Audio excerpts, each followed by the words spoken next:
Hello दोस्तों, सोचो आप 3 घंटे की फ्लाइट पर जा रहे हो, लेकिन बैठने की जगह नहीं है। जी हाँ, न मजाक कर रहा हूं, न एक्सपेरिमेंटल थीम की बात कर रहा हूं। सीधी सादी हकीकत है ये, क्योंकि 2026 तक कई लो कॉस्ट एयरलाइंस स्काईराइडर 2.0 नाम की नई सीटें लाने की तैयारी में है। और ये सीटें असल में सीट नहीं, बल्कि एक तरह की बाइक जैसी पोजीशन है, जहां बैठा नहीं जाता, बस टेक लगाई जाती है। अब आप सोच रहे होंगे, भला ऐसा कौन करेगा? कौन खड़ा होकर 2-3 घंटे की फ्लाइट काटेगा? लेकिन यहीं पर शुरू होती है असली कहानी। और ये कहानी सिर्फ एक सीट की नहीं, पूरी एविएशन इंडस्ट्री के आने वाले भविष्य की है। और हां, अगर आप ऐसी इंटरेस्टिंग और रिसर्च बेस्ड वीडियो रेगुलर देखना चाहते हो, तो अभी सब्सक्राइब का बटन दबा दो, क्योंकि आगे जो बताने जा रहा हूं, वो शायद आपकी अगली फ्लाइट की सीट तय कर दे। तो चलिए शुरू करते हैं। सबसे पहले जानते हैं कि स्काईराइडर 2.0 आखिर है क्या। तो ये जो नई टाइप की सीट है, इसे इटली की एक कंपनी एवियो इंटीरियर्स ने डिजाइन किया है। इसका पहला वर्जन 2010 में आया था, लेकिन तब दुनिया तैयार नहीं थी। अब जब एविएशन सेक्टर में खर्चे कम करने का प्रेशर बहुत ज्यादा है, तब फिर से इस कॉन्सेप्ट को उठाया गया है। स्काईराइडर 2.0 में पैसेंजर को सीट नहीं मिलती, बल्कि एक पैडेड पैनल होता है, जिस पर आप लगभग 110 डिग्री के एंगल पर टिके रहते हैं, न पूरी तरह बैठे न पूरी तरह खड़े। यानी ये कुछ वैसा है जैसे आप किसी लोकल ट्रेन में डोर के पास खड़े हों और बस थोड़ी देर के लिए कमर टेक ली हो। इस सीट का फायदा क्या है? सीधा फायदा एयरलाइंस को होता है, क्योंकि जब सीट का साइज छोटा हो जाएगा, तब एक ही प्लेन में 20 से 40% ज्यादा लोग फिट हो सकते हैं। मतलब ज्यादा टिकट बिकेंगे और एयरलाइन को प्रॉफिट बढ़ेगा। अब आप कहोगे, अरे इसमें तो हम पैसेंजर्स का नुकसान हुआ ना। तो हां और नहीं, दोनों।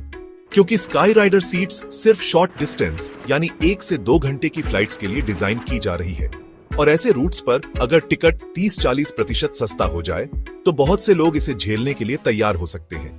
खासकर वो लोग जिनका बजट बहुत टाइट होता है, जैसे स्टूडेंट्स, मिडिल क्लास फैमिली या फिर छोटे ट्रिप्स पर जाने वाले ट्रैवलर्स।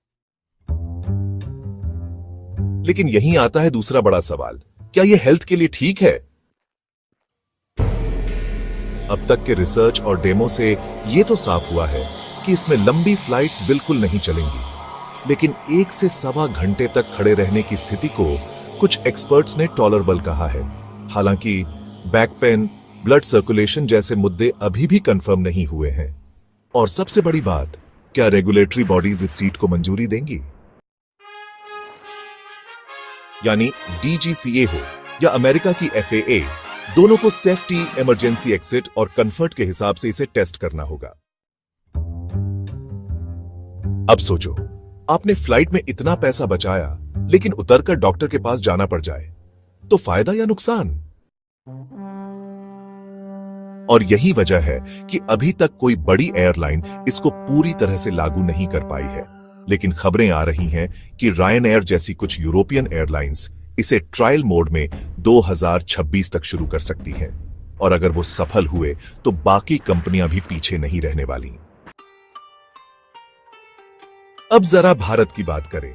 इंडिया में हर साल एविएशन पैसेंजर्स की संख्या करीब 35 करोड़ पहुंच चुकी है, और यह संख्या 2030 तक 50 करोड़ के पार जा सकती है। ऐसे में कम दाम में ज्यादा सीट्स वाली टेक्नोलॉजी एयरलाइन कंपनियों के लिए काफी अट्रैक्टिव हो सकती है। इंडिगो, स्पाइस जेट, अकासा जैसी बजट एयरलाइंस पहले से ही low cost high volume model पर चल रही हैं। तो अगर स्काईराइडर 2.0 को ग्रीन सिग्नल मिलता है, तो भारत इसमें पीछे क्यों रहेगा? लेकिन यहीं पर हमें यह भी समझना होगा कि एक आम इंसान के लिए यात्रा का मतलब सिर्फ एक जगह से दूसरी जगह पहुंचना नहीं होता, बल्कि एक अनुभव होता है। सोचो, अगर आपके माता पिता या बुजुर्ग रिश्तेदार को इस तरह की सीट दे दी जाए, तो क्या वो 2 घंटे भी झेल पाएंगे? या फिर बच्चों के लिए यह कितना सुरक्षित रहेगा? इसीलिए कुछ एक्सपर्ट्स का कहना है कि स्काईराइडर सीट्स को ऑप्शनल इकोनॉमी टियर के तौर पर ऑफर किया जाना चाहिए, यानी जैसे आजकल एक्स्ट्रा लेग रूम या इमरजेंसी एग्जिट की सीटें बिकती हैं, वैसे ही ये भी एक ऑप्शन हो। अब जरा एक सवाल आपसे, क्या आप 500 से 800 रुपए बचाने के लिए 2 घंटे खड़े रहकर फ्लाइट लेना पसंद करेंगे? कमेंट में जरूर बताइए। और अगर ये वीडियो यहां तक देखा है तो यकीन मानिए आप में एक जिज्ञासु दिमाग है, और ऐसे दिमागों को मैं चैनल पर जरूर देखना चाहता हूं। तो अगर अभी तक सब्सक्राइब नहीं किया है तो यार अभी कर लो, क्योंकि ऐसी वीडियो मैं रेगुलर लाता हूं, बिल्कुल रिसर्च बेस्ड और बायस फ्री। तो आज के लिए बस इतना ही दोस्तों।